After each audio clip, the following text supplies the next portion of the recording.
Hola, bienvenidos a un nuevo episodio del podcast Líderes del Cambio. Hoy tengo el gusto de estar acá con el doctor Fernando Varela. Él ha sido ex ministro de Trabajo, es director de la Escuela de Posgrado de la San Martín, catedrático y dueño del estudio Varela Borges. Pero para quien no lo conoce, Fernando, ¿quién eres? Hola Franco, muchas gracias. Soy hijo de Antonio y hijo de Antonia. Soy abogado, siempre quise ser abogado, aunque a pesar de que mis padres querían que sea médico en un primer momento.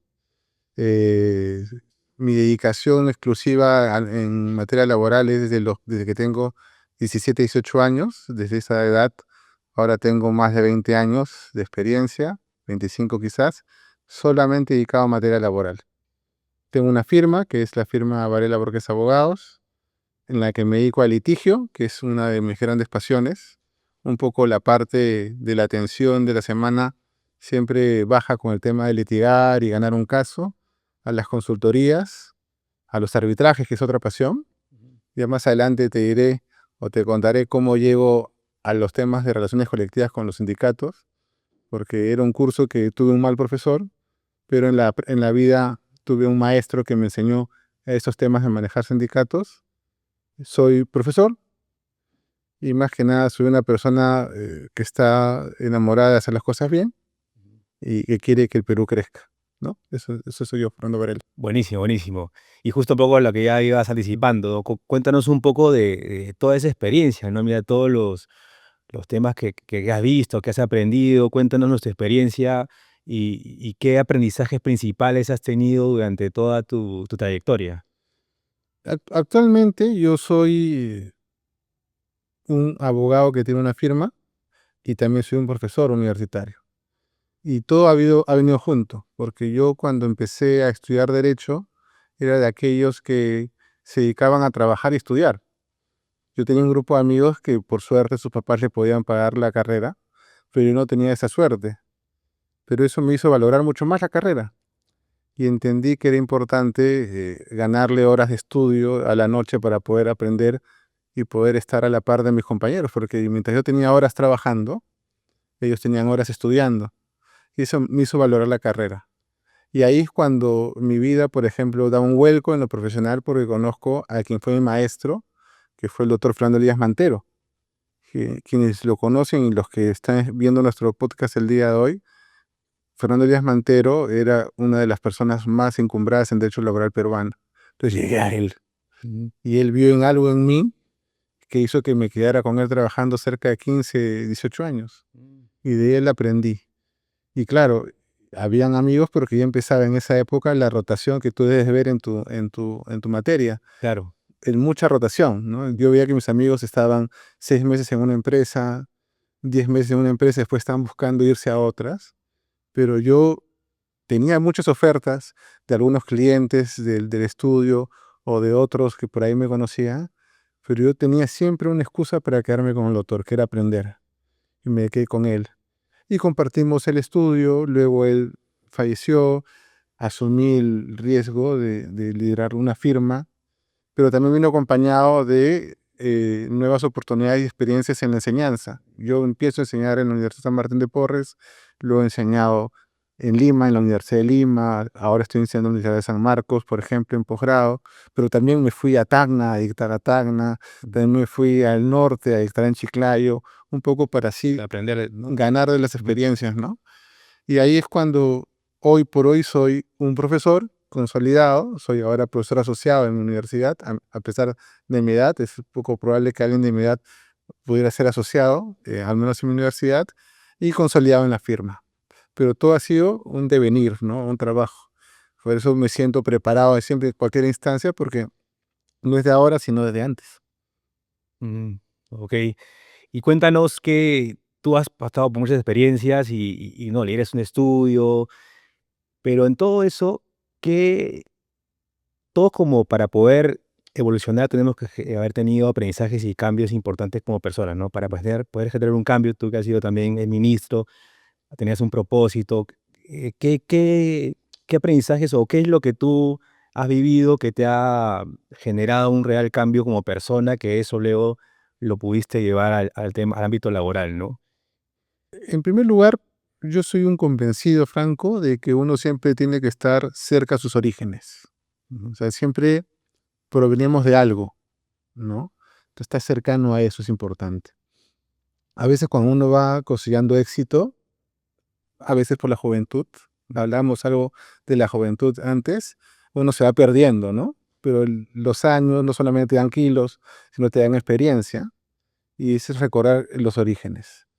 Si tú me hablas de algo que nos cambió de repente la forma de ver las cosas o el liderazgo, yo tengo que recurrir necesariamente al 2020, la pandemia, ¿no? La pandemia hizo que todos sacáramos lo mejor de nosotros o lo peor de nosotros. Ujú. Así en este caso tenía yo la necesidad de primero mantener una firma. Nosotros los laboralistas, creo yo, éramos los más llamados. Claro, O con sea, suspensión perfecta. claro, había suspensión perfecta, habían el tema de las remuneraciones para rebajarlas. El Ministerio de Trabajo no se caracterizó necesariamente por sacar normas en su momento, o normas, o, no, o buenas normas, eran todas contradictorias, y eran las llamadas, y eso conjugado con el miedo normal de las personas. Mi equipo tenían hijos, yo también tenía mi hijo recién nacido.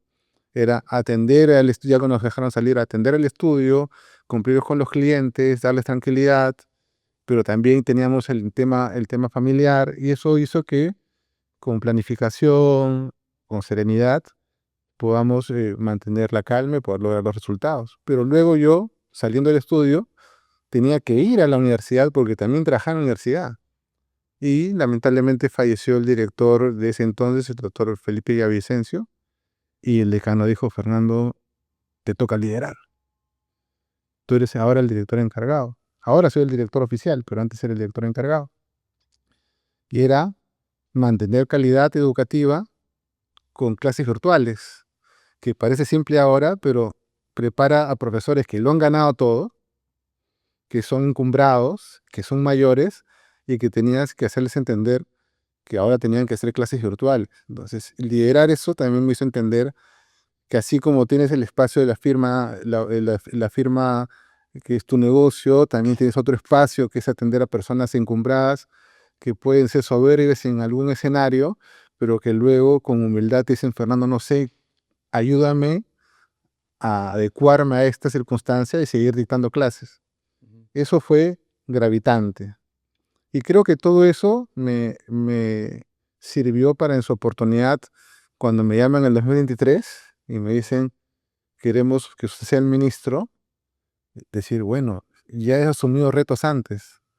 No te voy a mentir que con mucho temor, Claro, ¿verdad? O claro. sea, yo estaba en el ámbito privado y lo pensé bastante, ¿no? Entonces dije, vamos a hablar a los clientes, vamos a llamar a los amigos. Y parece que las estrellas se unieron porque la respuesta de casi todos, el 99.9%, después de todo el argumento que me decían era, Fernando, es el momento de apoyar. Ujú. Y entonces dije, vamos, pues vamos a apoyar. Pero mientras yo dudaba, que es algo que de repente hablaremos más adelante, si aceptar o no, porque también tenía que ver con la familia, no era un gobierno, digamos, que la gente gustara del gobierno, había mucho conflicto, eh, también decía, pero si yo acepto, tengo que tener un buen equipo. Y yo estaba llamando, o sea, pero has aceptado, llama al equipo que estaba formando, o sea, no aceptaba, pero mi inconsciente decía, forma el equipo. Claro, claro. Y comencé a formar el equipo. Entonces, cuando tengo la entrevista con la presidenta y trato en la medida de lo posible de que no me designe, porque le dije todos mis defectos, ¿no? Igual me aceptó, dije, bueno, si voy a aceptar, tengo un equipo. Ah, ¿tiene un equipo? Sí, tengo un equipo. Y está conformado por este, aquello y el otro. Creo que eso la convenció también de la decisión y fuimos y asumimos la responsabilidad. Yo viniendo del privado, nunca había hecho gestión pública, pero yo estoy convencido de que para que las cosas funcionen, rodéate de los mejores. Y me rodeé de los mejores. Claro, claro. Eso creo que es lo mejor que en todo nivel, ¿no? Siempre rodearse del mejor talento para lograr los resultados. Y cuando ingresaste, eso es interesante, ¿no? Lo de pasar al público. Claro, hay un miedo, creo que es global, ¿no? Siempre cuando hablas de eso y pasarte al pool o asumir un riesgo, un reto así, ¿no? En el sector público, la política, ¿fue como tú lo esperabas? ¿Fue peor? ¿No fue tanto como, o sea, no era tanto como lo estigma la gente, como, uy, no, es complicado, es súper, te va a complicar, o cómo lo tomaste tú realmente en la práctica? Lo complicado serían dos cosas, tu intimidad, ¿no? La intimidad que tienes de salir con tu familia, ¿no? Que viene acompañado de la seguridad, aunque no tuve mayores problemas, y la exposición, ¿no? Y el tema es que la política tiene un rol distinto. Tú me contratas para defenderte, yo te defiendo con todo lo que sé. Ujú, Y voy a tener éxito por la experiencia y todo. Pero la política no tiene ese lenguaje. La política es, lo apoyamos, ministro, pero no sabes si te están apoyando o no te están apoyando, porque vienen otros intereses. O si te apoyan a las 2 de la tarde, a las 5 de la tarde, cambió el paradigma porque ya hay otros compromisos. Eso sería lo complicado. Pero luego gestionar, no. O sea, hay de todo por hacer. ujú. Es como quien dice, si todo está mal, haces una cosa y está bien. Y tiene que venir acompañado también del equipo, ¿no? O sea, si yo hubiera estado solo seguramente en la oficina, en el despacho, de repente sí me hubiera sido abrumador, ¿no? Pero como yo llegué con un equipo formado de personas cercanas a mí, muchos que han estudiado conmigo, que han compartido maestro, pero no solo por eso los jalé o los jalé a mi equipo o los llamé a mi equipo, sino porque los había investigado durante toda mi vida y sabía dónde estaban, qué habían logrado, entonces por eso los llamé al equipo. Me sentí respaldado al primer momento. Entonces, luego, la experiencia que tienes. Yo recuerdo, por ejemplo, que hay un consejo que se llama Consejo Nacional de Trabajo, Ujú. donde recaen las centrales sindicales y los gremios empresariales. Y es la forma tripartita del diálogo social para que se puedan lograr resultados, ¿no? En temas laborales. Bueno, había pasado que tenían más de un año que no se habían reunido. Y las personas que trabajaban en el ministerio me decían, no, ministro, no se van a reunir, no haga el intento. "No, vamos a intentarlo. Reuniones previas, con un grupo, con otro grupo, un poco alimentado de mi experiencia negociando colectivamente. Claro, claro. El tema de la empatía, por ejemplo, cuando uno negocia colectivamente, tú no puedes negociar de forma soberbia, tienes que ser Ujú. empático, escuchar el problema de la persona que está frente tuyo. Muchas veces han solucionado, un paréntesis, teníamos una negociación entrampada y lo que querían los trabajadores, querían hablar con nosotros sobre un tema y había un representante legal de la empresa que decía, no tenemos nada que hablar que no sean de la negociación. Y no avanzábamos. Y dije, un ratito, escúchalos. ¿Qué quieren decirnos? No funcionan los microondas del campamento. ¿Cuántos son? Dos. ¿Te pueden comprar cinco? Sí. Compraron cinco microondas y la negociación fluyó, de escuchar a las personas. Entonces, esas experiencias y otras la trasladamos a a esa instancia nacional y después de varias horas logramos que se sentaran, firmaron un acta y se reactivara el Consejo Nacional de Trabajo. O sea, como que la vida te dice, todo lo que tú has hecho antes te sirve para que las cosas que haces ahora. Y todo tiene que venir con una preparación, pues por eso no puedes ser aventurero. Ujú. Si yo hubiera estado en la seguridad que no podía aportar nada, ten por seguro que no aceptaba.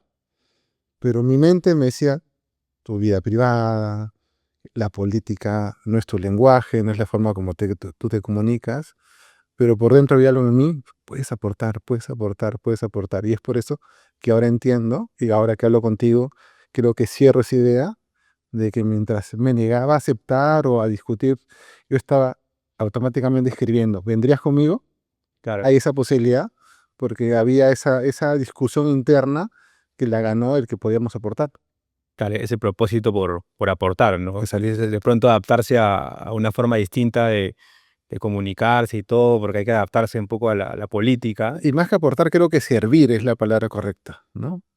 Claro, Sí. claro, sí, sí, servir, servir. La verdad que sí, de servir, hay estudios inclusive que dicen que se ayudar a servir a las personas es de mucho mayor valor que inclusive que recibir, ¿no? Exactamente. Y has hablado de, bueno, empatía también, la empatía súper clave, hablaste de las negociaciones, sí, pues, ¿no? Muchas veces alguien que va con una idea de que lo objetivo, ¿no? Y a veces el objetivo para ti, para otros no lo es, no es de que hay que escuchar en temas sindicales. Muchas veces uno dice, oye, ¿cómo van a pedir eso? No tiene sentido y comienza, ¿no?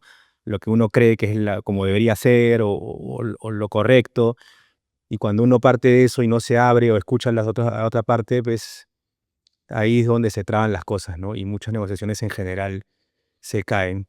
Y hablaste de rodearte de las mejores personas y el equipo, que es vital.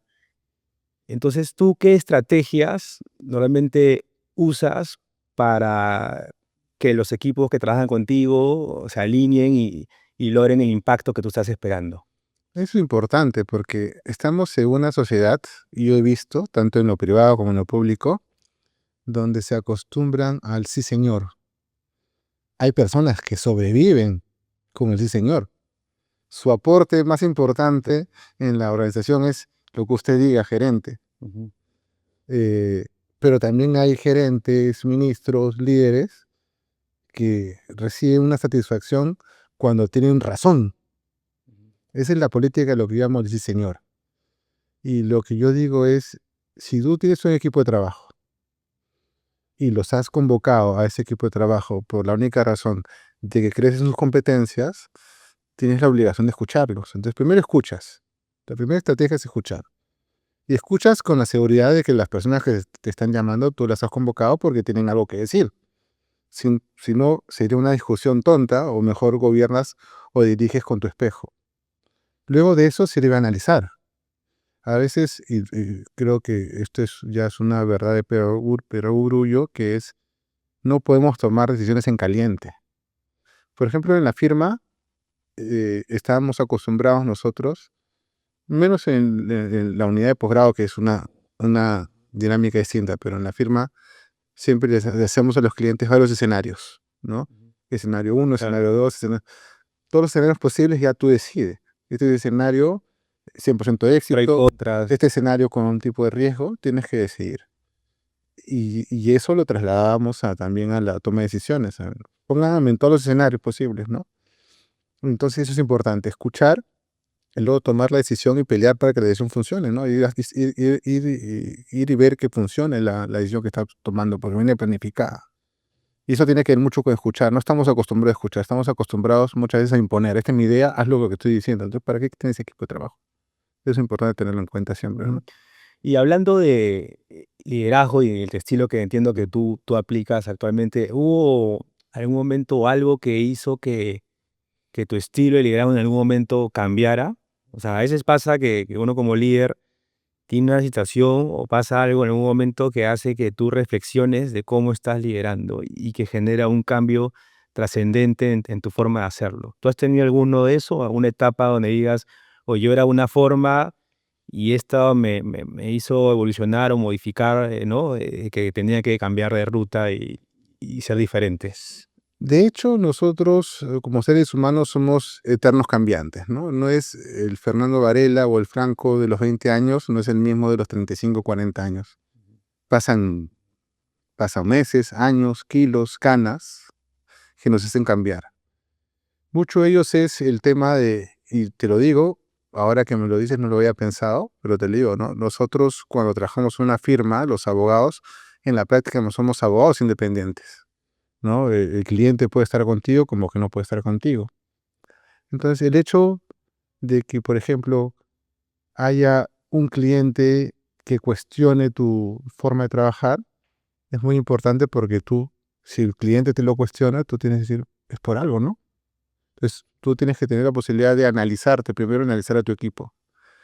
Yo sigo pensando que lo que me hizo cambiar como mi forma de liderar fue el tema de la pandemia. La pandemia nos cambió radicalmente, ¿no? O sea, nuestra firma estaba sólida, económicamente sólida, por también temas de manejo financieros de la firma, y nos permitió trabajar sin poder cuestionar las remuneraciones del equipo de trabajo. Pero también yo veía en mi experiencia que habían empresas que no daban, las que nos dejaron trabajar, por ejemplo, ¿no? Entonces, de esas experiencias, de lo que iba bien a la firma, de lo que pasaba en la universidad, de lo que veían mis demás clientes, en las oportunidades que le di a otros para que puedan seguir trabajando, dije, esto sirve para cambiar. O sea, si ha pasado esto, que nos han encerrado o nos han aislado socialmente, social obligatorio, esto ha llegado para que cambiemos las cosas, las formas de ver, ¿no? Entonces eso sirvió para nosotros cambiarlo, ¿no? Y eso viene acompañado también de cambio digital, de otras formas de comunicarte, de negociaciones distintas. Eso es para tenerlo en cuenta, ¿no? Entonces eso cambió en mí mucho, la pandemia, la forma como ver. Yo estaba en el tránsito de dejar la firma que tenía durante más de 20 años con mi maestro y dedicar a mi propia firma, que eso significa, de alguna manera, sostener los clientes que tienes, multiplicarlos, hacerlos crecer y mantenerlos ahí. Y llega la pandemia. O sea, tú habías avanzado, habías logrado llegar a la pandemia y eso te dice, oye, ¿será que ya se cayó el negocio? ¿Será que tendré que empezar en otra cosa? Y eso te obliga a cambiar y eso es lo que hicimos nosotros. Buenísimo. ¿Sí? ¿Y qué papel, hablaste un poco, ¿no? de tecnología, qué papel crees que juega la innovación y la tecnología actualmente? Hoy es importantísimo, hoy es importantísimo. Nosotros no le estamos dando, creo yo, y porque siempre ha sido así todo cambio tecnológico, la importancia real a lo que se viene, ¿no? El tema de la inteligencia artificial es el primer paso, ¿no? Y lo hemos estudiado en la maestría en Derecho del Trabajo de San Martín, con varias investigaciones. eh, el trabajo no va a ser, el concepto de trabajo no va a ser el mismo en unos 10 años. Hace unos años, Franco, yo vi un documental en HBO, se Ujú, llama El futuro del trabajo. ujú, A mí me conmovió varias escenas, pero me conmovió más una, te la voy a contar. Llegan los periodistas, llegan a un estacionamiento donde hay camiones, porque en Estados Unidos hay bastantes restaurantes para camioneros, ujú, ¿no? Entonces llegan y ven camiones y ven que baja un camionero. Estoy seguro que no es estudiado, no era apagado. Entra un camionero, ven que está comiendo y se le acercan y le dice, no recuerdo bien, pero dice, mira, queremos decirte que ahora tu trabajo va a cambiar. ¿Cómo va a cambiar? De 20 años trabajando, 30 años como camionero, ujú. su padre fue camionero, le dijo, ¿y qué pasa si te digo que pronto ya tú no vas a conducir los camiones porque se van a conducir solos? Y el señor no quería absolutamente nada. Y lo llevaron pues al estacionamiento y le mostraron lo que hacía un camión, que podía conducir solo. La cara del señor es una cara que deberían verlo porque significa todo lo que va a pasar. O sea, no estamos preparados como país, como sociedad, para lo que se viene. Van a haber trabajos que ya no van a ser necesarios y no se está haciendo nada para ello. Claro, nuestra sociedad no es una sociedad que haya atravesado por sistemas de revolución industrial, o sea, no tenemos ni siquiera sistema de producción robotizada, y si la tenemos, tenemos una mínima parte de la producción robotizada. Entonces, el tema es entender eso, o sea, no estamos preparados. Tiene un rol importantísimo. Van a haber funciones, por ejemplo, como ingenieros, los propios Claro, abogados. eso te iba a preguntar, ¿no? ¿Cómo ves el futuro de los abogados? O sea, yo también está de moda esa, será otra que has visto, pero documentales, charlas, eventos, futuro del trabajo. En verdad, creo que es porque en el fondo nadie sabe exactamente cómo va a ser. Claro, Y o sea, por eso estamos están recién. diferentes, no, que va a ser así, ya sea, Mm.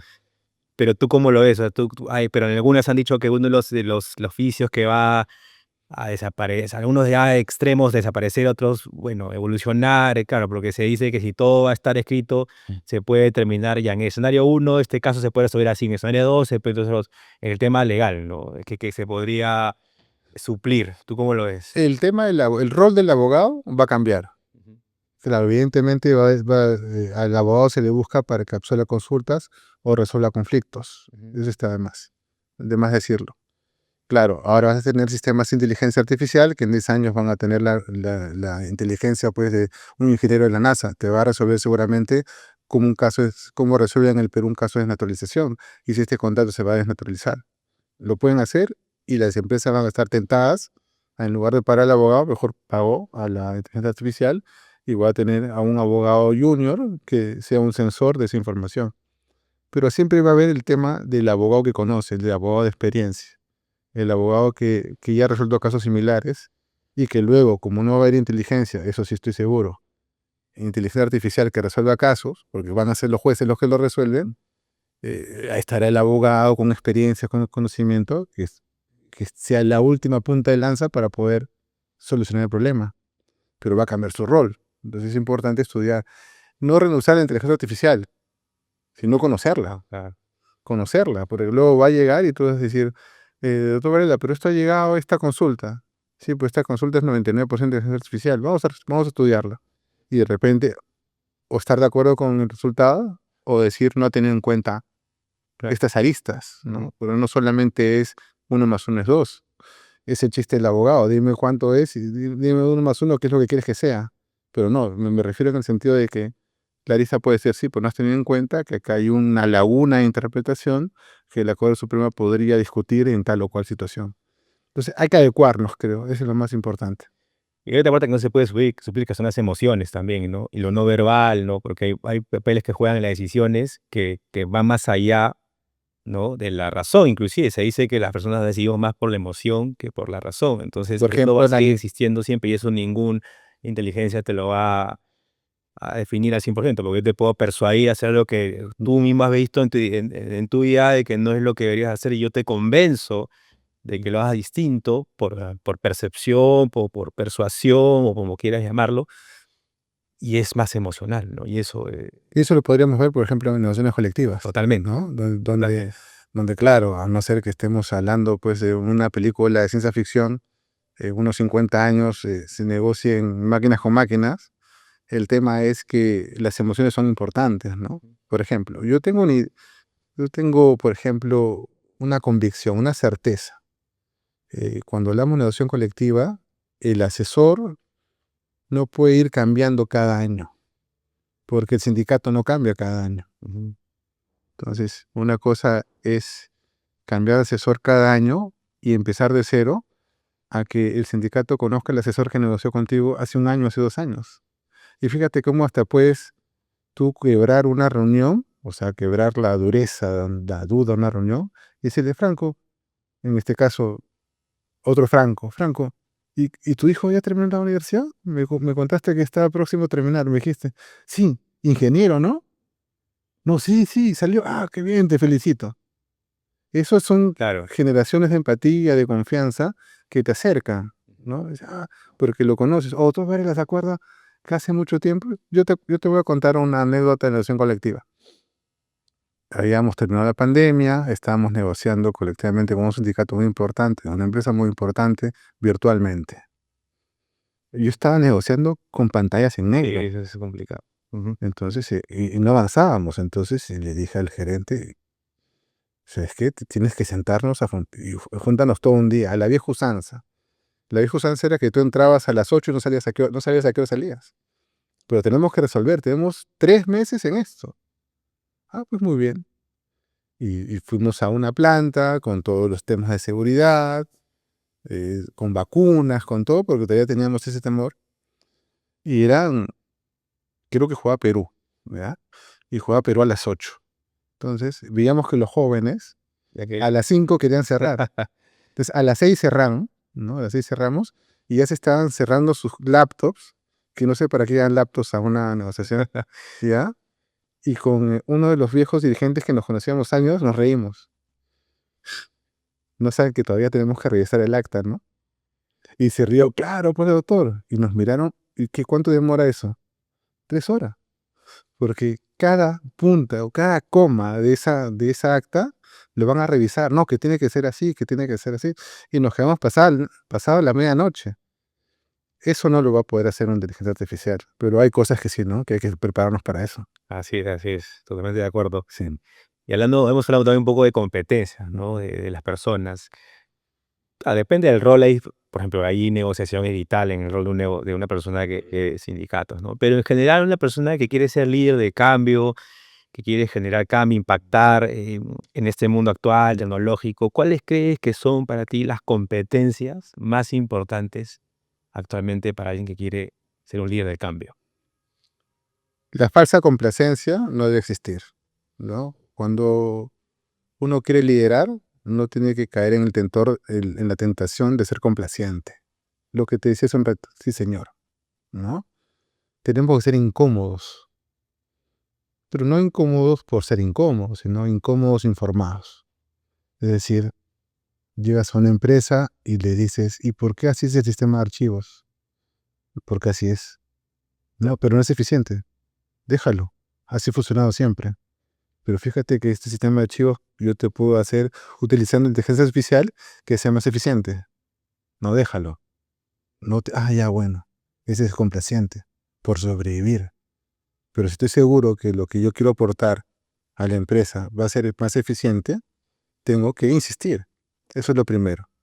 Incómodos, informados. No el incómodo por posería o el incómodo porque en su casa no lo quieren y quieren incomodar en la empresa. Sin razón. Sí, entonces no caer en la tentación de la complacencia. Ese es uno, vital, creo yo. En especial para los que están empezando, ¿no? O sea, salir de la zona de confort. Sí, exactamente, ese es uno. Como te decía hace tiempo, es saber escuchar. Tú me dices, Fernando, tantas veces me estás hablando de eso, pero es un gran problema, no saben escuchar. Estamos en todo queremos ser rápido, no queremos, para hoy, hay que saber escuchar. Hay que saber escuchar y confiar en el equipo que hemos constituido, porque el equipo cuesta crear un nuevo equipo. Sí, claro que sí. Sí, cuesta crear, Cada persona es un mundo, ¿no? Cada persona claro, tiene sus propias necesidades y prioridades. hay errores, hay aciertos. Y yo digo, ¿y todo ese esfuerzo para crear un equipo de trabajo bueno, para no escucharlos? Para no tener en cuenta lo que te aportan. Otro tema que tiene que ver con liderazgo es la empatía. Y eso lo aprendí cuando me tocó ser ministro. Porque claro, vienes del estudio, donde tienes que resolver a favor de la empresa. Vas a la universidad, donde tienes que dar una oferta educativa de calidad, hacer las clases de calidad. Y luego llegas al ministerio y no puede ser el mismo. No puede ser ni muy catedrático, y el ABC del derecho es esto, ni puede ser, en mi defensa es a las empresas, por ejemplo. Tu rol es distinto. Entonces tienes que entender el rol que tienes. Y mi rol fue el de ministro de Estado y estar en el centro. Escuchar a la izquierda, escuchar a la derecha, escuchar a la empresa, escuchar al empleador. Eso se escucha con empatía también, con tranquilidad, con serenidad. Es importante tenerlo en cuenta. Ubicarte en el rol que tienes ahora y hacer lo mejor que puedes. Es importante, considero yo, para tener un buen concepto de liderazgo. Ahora, todos los días cambiamos, ¿no? Sí. Y hablando de roles, para ti, porque claro, cada vez es interesante porque cada rol es distinto, ¿no? Completamente Ministro, distinto, sí. de estudio, ¿no? De director y de catedrático. ¿Cuál te gusta más y por qué? A ver, ¿O cuál te gustó? Porque uno ya no lo tiene, no tienes que ser ministro, pero ¿cuál te ha gustado y cuál es la razón detrás de esa respuesta, ¿no? el- tengo dos, no puedo discutir entre esas dos, ¿no? Dentro del litigio, dentro de la firma que dirijo, es el litigio, ¿no? Porque no hay nada más sublime, y lo digo en clases, que vencer a tu oponente. Pero vencer de forma civilizada, no en la época cavernaria donde le dabas una roca, sino vencerlo con argumentos, con conocimiento. Eso te alimenta. O sea, te da un extra de fuerza que le he visto en la enseñanza. Yo puedo llegar a clase cansado. Yo ahora mido un poco mis clases, ¿no? Por las responsabilidades que tengo, pero ha habido épocas en donde tenía muchas clases y muchos viajes para hacer clases. Podía estar cansado, pero cuando uno se concentra en la clase y da todo lo que pueda, el cansancio desaparece. Y te das cuenta y te sientas a tomarte un café, oye, pero si a las 6 estaba cansado, terminó a las 8 fortalecido, es como tu gimnasio, ¿no? Esas dos cosas son las que me gustan, o sea, cuando puedes enseñar, que también tiene que ver con tiene muchas variables, también el salón tiene que colaborar, tiene que ser un salón que te anime a dar todo, y el tema del litigio, ¿no? El tema del litigio es, digamos, lo que más me gusta. Luego podría haber una negociación colectiva, pero es más reflexiva, más de etapas, más de tiempo, tiene su dinámica, distinto a ir a litigar y ver el caso y analizarlo, ¿no? Sí. Oh, interesante lo que dices porque, claro, veo que eso te apasiona, ¿no? Hacer eso. Y esa es la combinación perfecta, ¿no? En el tema del coaching, ahí a identificar el talento de las personas, todos tenemos talentos en realidad, es potenciarlos y si se dice que cuando tú das un talento, ¿no? Sin necesidad de hacerte una prueba, cuando tú haces algo que te apasiona y que pasa el rato y no te das cuenta que está pasando y te da energía y te hace feliz, es un talento, Claro. ¿no? Entonces es en general para las personas, ¿no? Si cuando hagan algo que les apasiona y todo y no pasa el tiempo, probablemente sea un talento. Pero es clave que también cruces el talento eh, que con algo que te gusta. Pero hay gente que también quiere, yo quiero ser futbolista, ponte, ¿no? Claro. Y no tiene el talento, pero le gusta, pero no lo valora. Entonces, pero si tú llegas a conjugar tu talento con algo que tú quieres lograr y se alinean, realmente ese es el mejor camino, ¿no? Y hablando del ejemplo de futbolistas, he escuchado a varios futbolistas que dicen que se retiran cuando ya no tienen ganas de entrenar, cuando ya no se divierten en la cancha. Entonces ahí cuando ya no se divierten en la cancha, se retiran. Y es lo que me decía el doctor Fernando Díaz Mantero. Si un día estás cansado de dictar clases y te aburre ir a dictar clases, ya no vengas, ya deja de enseñar, porque este es un escape que tienen los que tienen la suerte de enseñar. No todos tienen la suerte de enseñar, es un escape, ¿no? Y es la posibilidad de abstraerte de la contestación de la demanda, de la obstrucción de la consulta, y debatir, conversar y compartir conocimiento. Porque además el conocimiento no tiene que ser las clases magistrales de siempre, ¿no? Hoy el conocimiento se comparte, Claro. porque viene el alumno y te dice, no, doctor, no estoy de desacuerdo. Hay profesores que he conocido en mi vida que es, no, ¿cómo vas a estar en desacuerdo conmigo? Todo lo contrario, si estás de acuerdo, a ver, dime, y debatamos. Más a la Sí, reflexión. exactamente, sí. Sí, sí, Sí, sí, exactamente. la reflexión ha cambiado mucho, ¿no? Yo también creo que, yo tengo una hipótesis que en Perú, ¿no? En cultura peruana, el liderazgo es escaso, pero porque desde chiquitos, en el colegio, en la época antigua, era el profesor dueño de la verdad, no podías decir, reclamar, entonces desde ahí ya se formas como que, ¿no? Aceptar todo lo que, la verdad como absoluta, ¿no? Inclusive yo en posgrado, y ya como profesor de posgrado, he seguido viendo gente que entra al salón, se sientan a partir de las terceras filas para atrás, Sí. ¿no? No te quieren decir nada, pero entre ellos chismean, no, no me parece esa. Yo al menos siempre cuando iba a la clase, todo caía espeso, hay gente, no, ¿cómo vas a decir de profesor eso? Es que yo vengo acá a aprender y vengo No a era, debatir. no eras complaciente. Claro, o sea, no Ah, vengo, o sea, y ese es el tema, ¿no? O sea, y eras incómodo informado. la gente tiene que salir de eso, ¿no? Pero nuevamente, no es culpa de la gente fue muy formada así, ¿no? Entonces, salir de ese estado, ¿no? De que, uy, se ve mal, ¿no? ¿Cómo vas a decir eso? No, es que la gente, pues, claro, tiene mucho miedo a o qué va a pasar o el tema de la crítica, ¿no? Que también siempre lo hablo bastante, que es que la gente, que la crítica en verdad nace de pensamiento crítico, que es Ujú. analizar algo. No, la crítica per se. Claro, entonces ahora hablan de la crítica constructiva, eso no existe, crítica es crítica, el tema es la forma, no es la crítica el problema, es que la gente cuando chanca a alguien o le habla mal, pero en verdad debatir o criticar algo, pues nace el pensamiento crítico, no está mal, ¿no? Entonces, todo eso también culturalmente ha impactado, pero los colegios ahora todo está cambiando mucho, ahora los chicos jóvenes, tengo 2 hijos, el 16, sus clases, yo voy, ¿no? Veo a sus amigos, las clases, ¿no? El día del padre, es mucho, es muy diferente, ¿no? Claro, Es diferente cómo se comportan, ¿no? Y va a ir cambiando cada vez más, porque cada vez tiene que ser más enfocado a cada persona individualmente, ¿no? Base a sus talentos, sí, en base a sus gustos, todo para poder enfocar bien a cada persona y sacar lo mejor de uno. Entonces todo va evolucionando, ¿no? exactamente. Ahora, también hay un tema que las personas que aspiran con liderar equipos, eh, por ejemplo, tienen que tener en cuenta que a veces la sociedad te pone ciertos límites que no son, digamos, límites que hay que tener en cuenta, ¿no? Por ejemplo, en nuestro país confunden mucho la seguridad con la soberbia. Entonces, a veces una persona por querer quedar bien con todos, entonces renuncia a algo que es particular en él, que es yo camino con la cabeza alzada, m- saludo con voz en alto, mi seguridad es innata, por temor a no van a pensar que soy soberbio, ¿no? Eso es un límite que incluso se enseña en clases de negociación. No te limites por lo que piense el otro, en la medida que estés seguro que es una buena forma de negociar, ¿no?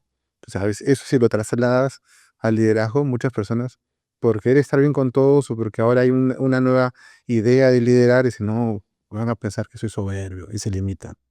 Entonces, mientras están pensando en eso, no piensan en lo más medular, que es cómo vas a manejar tu organización. Que creo que se ha ido a dos extremos, ¿no? Está el liderazgo antiguo que era duro y ahora hay que ser buen líder y entonces hay unos que ya quieren quedar bien con todos o no, no quiero que, ¿no? Que hablen mal de mí, todo, pero tampoco, ¿no? Hay que ser auténtico, hay Completamente. que ser objetivo, Sí. obviamente con respeto, empáticamente, asertivo, pero eso es, ¿no? Y no siempre vas a gustar a todos, ¿no? Yo te digo una anécdota. Yo por la universidad viajamos todos los años a España por un curso que hacemos con la Universidad de Alcalá. Y nosotros los peruanos estamos acostumbrados. Yo estoy seguro que si le digo a uno de los chicos que está en cámara, oye, ¿sabes cuántos kilómetros queda de acá esta saga? No lo saben, pero creo que 3 kilómetros. No lo saben, pero hay una necesidad en ellos, en el peruano, de contestarte, ¿no? De complacerte. Estamos hablando. Estaba en el carro con un amigo, gran amigo mío, profesor Eduardo López Amá, y siempre se lo recuerdo. Digo, Eduardo, ¿de aquí hasta Aranjuez cuánto es? Pues no lo sé. Y me molesté. Y le insistí, pero Eduardo, pero de aquí más o menos. Pero no lo sé, Fernando, no lo sé. Él no fue complaciente, pero tampoco fue malcriado. Me dijo de forma directa, no lo sé. ¿No? Eso tiene que ver mucho con lo que tú dices. Quiero acercarme a lo que dices porque si lo dices de forma directa, sin faltar el respeto, no estás, no estás agrediendo a nadie. O sea, no por complacer tengo que decir, sí, mira, tu trabajo. No, no está bueno. Tienes que cambiar esto. Ujú. Necesariamente te hemos evaluado. Estos son los sitios que no has logrado pasar. Te vamos a dar una oportunidad para que lo mejores. Si necesitas algo del equipo para que te ayudemos, hazlo. Directo. No hay nada por qué sentirse malo. La complacencia.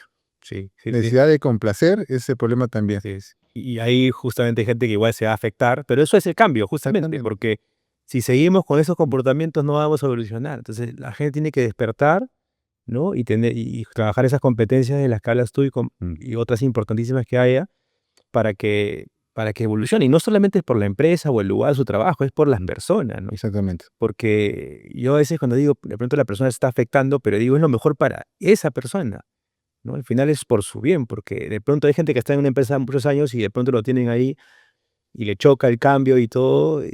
Y he pensado, no, es que es un daño, porque primero que no está evolucionando y dos, si no sale hoy, saldrá en otro momento, si sigue así, y cuando sale de tu lugar, No va a va a tener. rebotar. Entonces, lo Claro. mejor que puede pasar es generar ese quiebre, que será como para mejore o se caiga más, Ujú. pero eso generar un cambio en su vida personal ya será en otro lugar, dentro de una empresa, pero siempre es para bien, ¿no? Al menos yo lo he pensado así, ¿no? Siempre que he ido a compañías, un poco, mi rol siempre ha sido, me han tratado para ver cambios culturales, ¿no? Mm. Hay gente que, sí, así que hay muchas cosas positivas, hay cosas más duras, hay gente que de pronto no se adapta y cambia, ¿no? Pero siempre he pensado al final que es por su bien, ¿no? No lo he visto como, ay, Franco, has sacado tanta G. No, yo creo que hay personas bueno, no se adaptaron creo que va a ayudarles a salir de zona de confort y a evolucionar como personas, ¿no? Entonces, para ir cerrando, Fernando, eh, ¿tú qué le aconsejarías justamente? Fuera de las competencias, ¿qué le aconsejas a alguien que quiere seguir el cambio? A qué lo animarías a hacer? Primero, pasar por convencerse, ¿no? De que todos tenemos la capacidad de evolucionar. Es importante.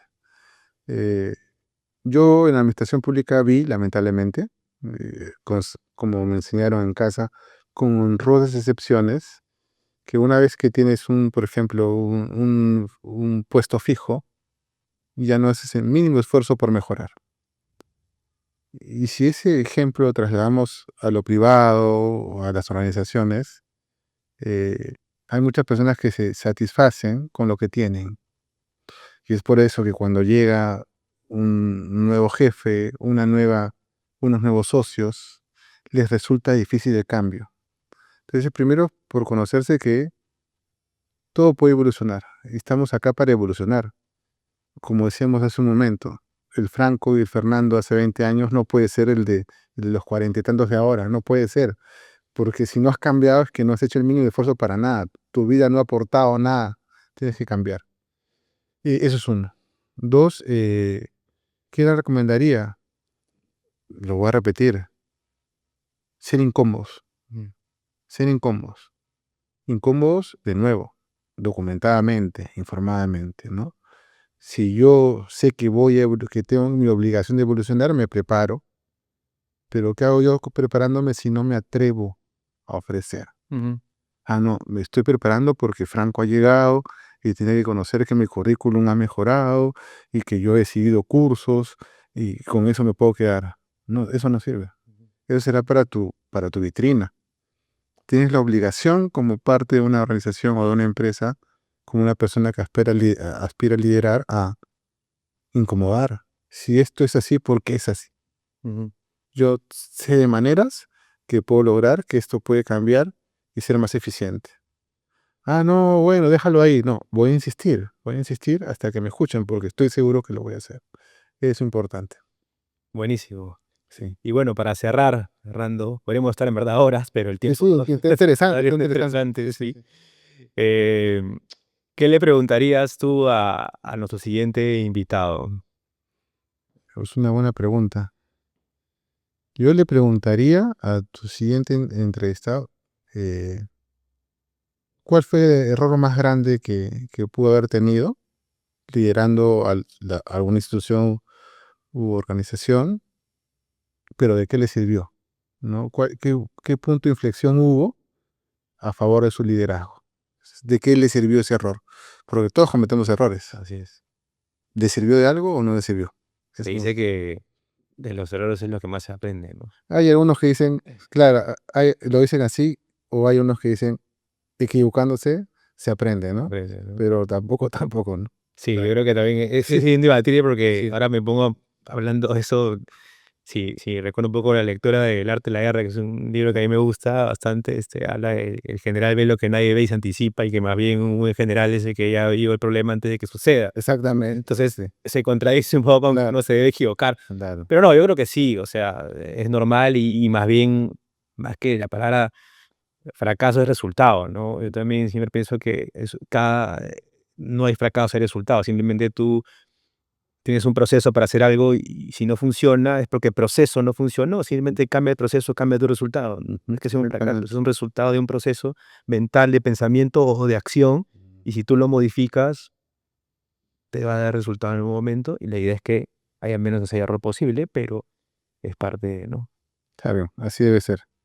Un gusto que me hayas invitado, ¿ah? Me hubiera Pero podido quedar más tiempo, ¿ah? sí, sí, sí. Claro, que ahora si un día Ahora ponen hacemos un segundo, si no. si un día ponen un pisco, de repente sí nos quedamos, ¿no? Bueno, listo, Fernando. Muchas Un gracias. fuerte abrazo. Gracias. Nos vemos.